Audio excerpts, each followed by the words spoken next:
Jonah Javad here with Mavs CEO Rick Welts, less than 24 hours after the Mavericks win the draft lottery with a 1.8% chance.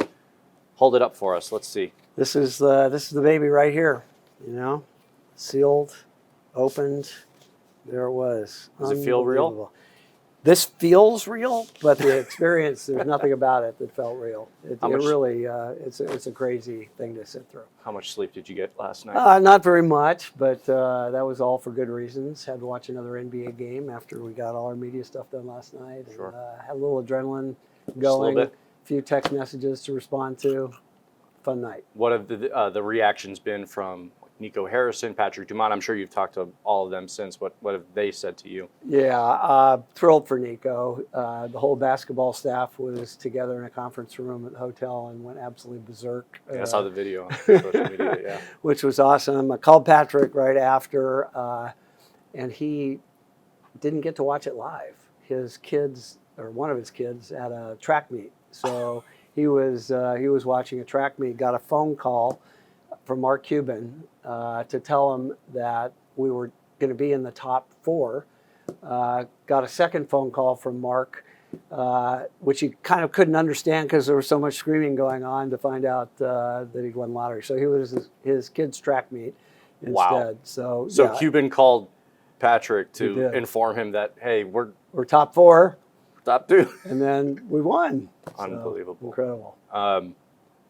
What is the significance of this moment, not just for the team on the floor, but the franchise as a whole, and of course the fans? Yeah, what an amazing reversal of fortune, right? I don't know that anybody would have had the nerve to write a script that would have gotten thrown out. Couldn't have happened. But I'm so happy for our fans. Like, the one thing I've learned since I've been here is how incredible the emotional attachment is between our fans and this team. And, we knew a time would come, with time, with winning, when we could build back some of the relationships and become frayed. No one expected it to happen this fast, this quickly, the way it did. So there were a lot of phone calls in the Mavericks offices last night. Phones were ringing off the hook, and they're continuing today. So super happy for our fan base to be able to have such optimism looking toward next season now. You used that phrase last night, I think, in your interview as well, reversal of fortune of epic proportions. Why is that? Like, in what way? And, to me, that kind of implies that there was misfortune. So just, I'm curious your thought process on the reversal element. Well, no team has ever experienced a history of injuries that the Mavericks did last year. And that is nothing but bad luck. So, between that and all the emotions surrounding the trade, we were going into the offseason kind of, it was a bummer. It was not the year that anybody expected. And, we felt the roster itself was constructed incredibly well with a healthy Kyrie Irving to be, a competitor in the West. But this changes the equation, right? It's going to be hard to imagine beginning next season that we're not going to be in the talk for who's going home with the Larry O'Brien Championship trophy. This whole scenario, if you're a lover of conspiracies, it is ideal. Mavs trade Luka to LA, huge market. We'll give you the #1 pick as compensation. Listen, I'm not saying I buy it, but what would you say to those who think that this whole thing was rigged? Well, I would suggest you to sell it, not buy it. But I've lived with this my whole life, right?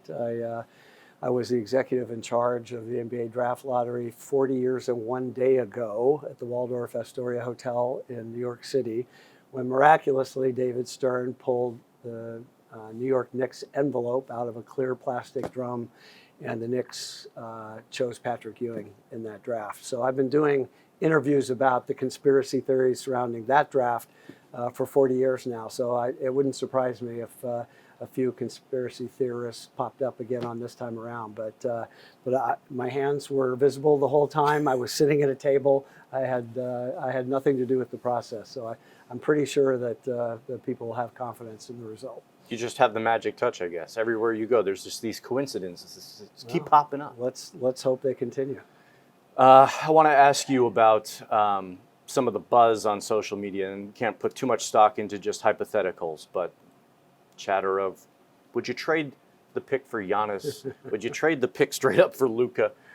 Do the Mavericks have any intentions of trading the number 1 pick? You know, that's a great question for Nico Harrison, and I doubt you're going to get an answer You wanna from call him Nico for me? before draft day. All right. What are the Mavericks hoping that this pick does for the team and roster construction moving forward? Because, I mean, we were thinking about it 2 years from now that there's a lot of uncertainty on what that roster was going to look like. This at least provides a glimpse of what it could be. Yeah, this is something that I'm sure Jason Kidd spent a lot of time thinking about last night between celebrations, because we have a collection of bigs now, unlike any team in the league, maybe any team in league history. So, you know, how to construct which 5 players are on the court when, you know, and wait for Kyrie to get healthy, obviously, is a big piece of this. So. Somebody tried to describe it to me last night as a problem, and I said, yeah, I wouldn't consider that a problem. Given the fallout from fans after the trade, and you know, seeing that emotion and that reaction, what gives you confidence that Nico Harrison is the right man to, you know, run this team with this new era of Mavs basketball that we'll be looking at? Well, you know, I've been watching this from a distance for the past few years with Nico here, and if you take a look at his track record on trades, every single one, or free agent signings, you know, I remember when he signed Kyrie Irving, there were not a lot of teams out there who said, you know, I think that's the guy I want to have running my offense. And you know, I spent 4 years hating Kyrie Irving because I was with the Golden State Warriors. He broke my heart so many times I lost count. But getting to watch him here, just what an amazing talent. And there weren't a lot of people willing to take that chance on Kyrie at that moment in his career. So between that and the trades that he's made and his luck in the lottery, I think it's a pretty good choice. Who are the Mavs taking with the first pick, Rick?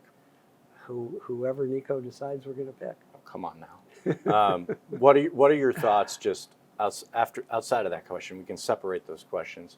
Cooper Flagt, your impressions of him as a player, as a person, and just kind of what he can bring to a franchise.